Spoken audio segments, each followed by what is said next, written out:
guys and gals? Never here from Jerk Wayne Gaming. It's Sunny Mounts with the Gaming Drag. Today I'm coming back at you with the Let's Play episode of Undefeated. So y'all, let's jump right back into it and see how it turns out, shall we? Alarm chain, you were up, and let's go! We drop together. My head rocks against the concrete. Everything goes dark for a second, but when it comes back into focus, I see the commissioner lying on his side. The piece of glass he was using got dropped in the scuffle, and when he fell, he landed on top of it. Harvey lays there, his weapon pierced through his neck. He sputters out a few labored gasps and stops moving. He's dead. I killed him. The arena is silent, save for my heavy breathing and Bruce's whimpers. Zan! Shit. I look up to Redline, who's been peering out over the edge of the window. He's still bandaged up. He looks exhausted. I didn't... Is he... I don't want him to say it. I'm sorry. I'm so sorry, Red. I didn't mean to. Grandpa... Redline wobbles in place, then goes limp. His body slowly slips over the edge, and he starts to plummet toward the glass-covered concrete below. There's no way he can survive that, not in his state. My body moves on its own. I can't save Bruce. I might not save myself, but I can't let you get hurt. My blood streaks across the floor as I leap to the glassy field below Redline. I can barely reach him in time. My arms catch his frame, his soft, warm body safe against mine. The glass bits on the floor shred into my backside. My body refuses to take in air, stunted by the sheer pain overloading my nerves. My body too shocked to let me scream. Ah! Xander! Short, furious breaths shoot in and out of my body. The pain stabbing into my back is too much to bear. No, please, Zan! Air refuses to enter my body. I feel like I'm choking on blood. My face is frozen in a grimace, tears streaking down my cheeks. I can't move. I've been fighting for so long. I gave everything I had. Sorry. Xander! It'll be okay, Red. It's better now. You're safe.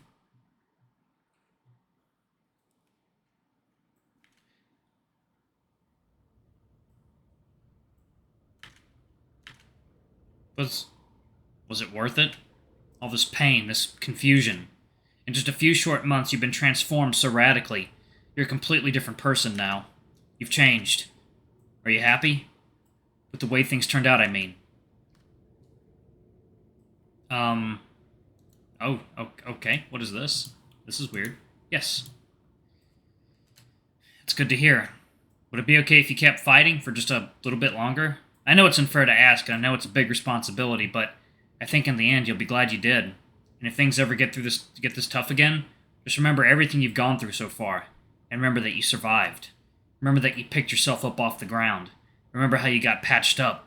Remember when your friends were there to make you smile.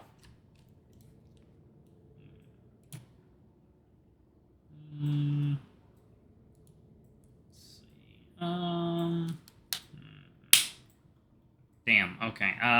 Let's do it right here. Okay. Alrighty. And if, God forbid, you're ever alone, remember to love yourself. That's what this is all about. Love. The lives we lead are so fragile and uncertain. We owe it to each other to love as much as we are able. Love others. Love yourself. I know it can be hard to hear this sort of thing, but I'm proud of you. And I hope you love yourself enough to keep going. Keep growing. Keep listening. Keep caring. Keep loving. It's probably a lot to figure out right now, and don't expect it all to come at once. We're only human, you know. You'll slip up and make mistakes. But in time, I know you'll become a person you can love. It's the least you deserve. Sorry for rambling. I'll see you later, alright? Be good to yourself.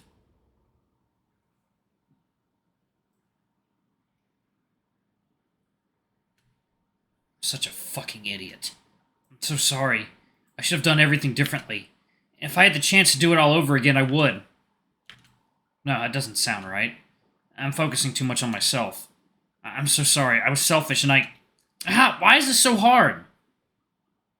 I can't seem to break the habit. Just take a breath and move on. Probably shouldn't even be thinking about this. The new CEO wants to discuss my future with the company. It's been a few months since my fight with the commissioner. Things have been a little wild. Fang shut down operations temporarily while they scrambled to find a new owner. Most of the fighters were pissed, rightfully so. I guess it's mostly my fault for killing the guy in charge. Hopefully it won't happen again. Always a little bit of a walk down to his office, but it helps me get my steps in. Knock, knock. It's open. You wanted to see me? Ha! Yeah, man, I'm bored as fuck down here. I smile back at him. Sounds like the new job is working out well then. Red's chair creaks as he leans back. Dude, it's only been a few months and there's so much to do already. Sounds like you need a vacation. That's true. I dropped down into one of the XXL beanbags that Red has exchanged for the side chairs that normally sit on the side of the desk. So, did you actually need me for something, or were you just bored? I mean, this job is super boring, but I did want to see you. I got the rest of the month off. How'd you swing that by the boss? I hope my dry wit comes across clearly. Please, Xander, I call the shots around here. Red's arms crossed behind his head. He leans back in the chair, but hurriedly scrambles to regain balance when the chair almost tips over. How'd you even get the job in the first place? You feel overqualified. Well, after the whole, incident. Sorry about that. Psh, it happens all the time. Does it? Grandpa's will had all his shares in the company transferred to his next of kin, which would be my dad. And after everything that happened with me and Cole, my siblings all bullied or convinced Dad into transferring the shares to me. So, yeah, he was the majority shareholder, which means that I kind of own the company now. Why do you call yourself the CEO? Just sounds cooler. Does it? I'll be honest with you, nothing about this job is cool. I have to sit in meetings and look at documents and talk to other shareholders. Gross. Ever since the incident with Harvey, Fang put a hiatus on all professional fights, essentially shutting down until we could get things under control. Having your boss murdered in the private underground arena isn't a great look, and the audience above ground had a lot of questions. I'm lucky enough to have stayed out of the spotlight for the whole thing. Redline's lawyers hid my identity pretty well. There you go.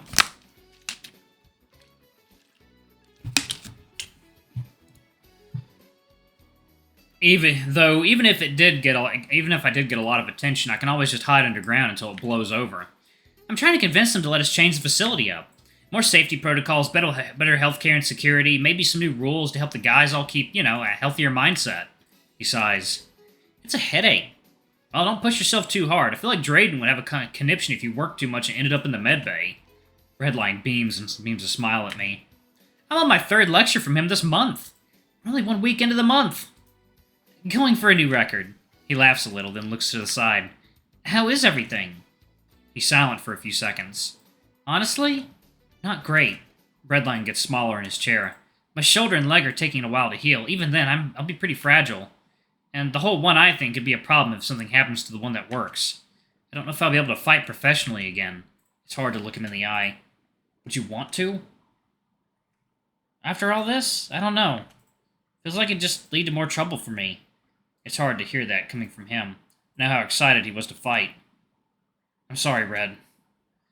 Yeah, it's whatever. But I mean, yeah, it sucks that I can't do things as easy as I could before. His mouth opens to speak, then it closes. A shaky breath exhausts through his nose. It really sucks. I don't like having to take breaks all the time. I don't like feeling like dead weight. I miss training and swimming and fighting. It hurts. I can't stop thinking about how it might never get better, and I'm really scared that it won't, that I'll be like this forever. But I guess it's all a work in progress. And Drayden said there's a chance I'll make a full recovery. But yeah, I'm not doing so hot between that and the new job. I'm sorry, man. Is there anything I can do to help? Well... The hyena gets off his chair, hobbling slowly towards me. The cane he uses for support is decked out with stickers. Redline slumps down next to me on the beanbag. I know we said we'd take a trip when I had the time, so I was thinking we could go to my grandpa's beach house. See the real thing. His head presses against the palm of my hand as I run it gently over his ears. Eyes closed, he lets out a breathy whine. Ah, so that's where we're going. Red had me pack a bag, but wouldn't say where the destination was. My treat, of course.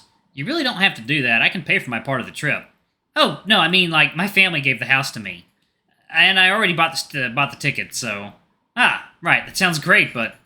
Would it be weird for you if you have all those memories there, I mean? I thought about that, but I think I'd love to go again. Redline nestles closer to me, our lips meeting for only a brief second. We can make some new memories.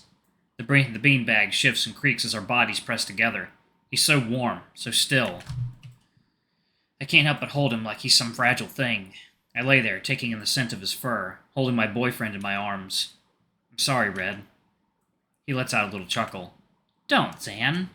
I mean it, though. I'm sorry I spent so long treating you like that. Yes, babe, I agree. Just like I did the last dozen times you apologized. It was really cute how you reacted when I read that text back to you. God, that was embarrassing. It needed to be said! Well, I'm just glad you finally opened up to me. Hopefully it doesn't happen again. What, you opening up? No, me needing to apologize. He laughs and kisses my cheek. Well, if it does, I'm sure it'll be about something much less worse. Like killing my grandpa. Oh, yeah, I'm really sorry for that, too. It's okay. Sorry he tried to kill you. We both pause and then laugh. I mean, he didn't give you much of a choice. And hearing that he wanted me to fight again? His head shakes. I don't know why he did what he did. I guess all he could focus on was making a profit. I don't know. But I didn't feel any love for him near the end. I'm just glad you were able to get off with self-defense. The legal process for that was painful, but the recordings of our fight and the conversations in his office gave us all the proof we needed. It was an accident. I really didn't mean for all that to happen. Really, ideally, I wouldn't have had to drag all your bodies into an elevator, but yeah, happens all the time. I remember him crying over me when I finally woke up. Poor Drayden had his hands full.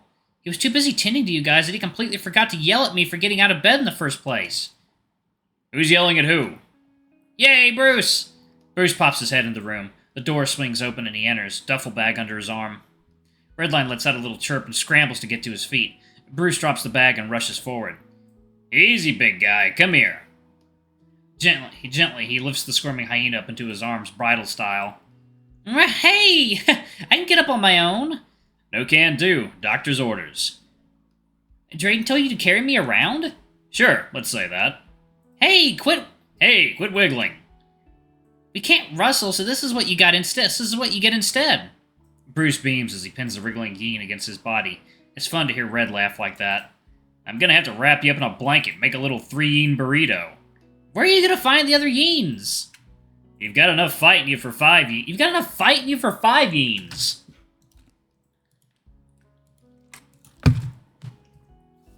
I get off the beanbag, moving to plant a kiss on Red's cheek. Then I lean up as Bruce meets me halfway for a kiss on the lips. Yes! It's the... Yes! Oh, it's a love triangle. It happened! You taste different. Were you two smooching it up in here? Yep, you missed out big time. I've rolled my eyes. Guess the teasing is something I'll have to come to live with. Not that I mind entirely. I knew what I was getting into. After everything calmed down, I approached Bruce with the idea of the three of us getting together. He was scared. I was too, frankly. He kept going on about how he didn't want to hurt me, or how he wouldn't deserve it after how he treated me. We both understood that after everything we went through, we trust each other, and that we deserved to be happy. And Redline was over the moon. He had feelings for both of us, but wasn't sure how to navigate it. It felt so good finally seeing him happy after so long. Bruce and I spent so long trying to perfect the double kiss technique. Red nearly exploded and we both planted one on his cheeks at the same time. Careful with him, Bruce. We don't want him breaking before the trip. Boo, you're no fun. You guys decide on where we're going? My grandpa's beach house. Ooh, not bad. Clear to swim? No, but I've got floaties. Bruce grumbles and squeezes him tighter, forcing another squeak from the yin. And we can hang on the shore. Attaboy.